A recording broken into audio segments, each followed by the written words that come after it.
আমরা দীঘা ঘুরতে গেছি এখনও 2 মাসও হয়নি।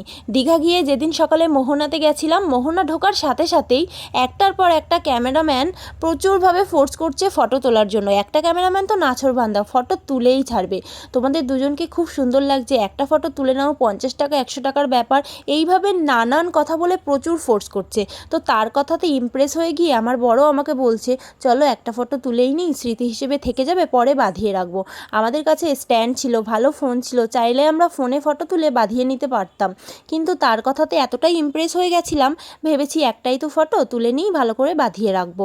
তো একটা ফটো তোলার নাম করে সে নানান পোজে এতগুলো ফটো তুলেছে, আর লাস্টে আমার বরকে এমনভাবে ইমপ্রেস করে নিয়েছে, বাধ্য হয়ে সব ফটো বার করেছি।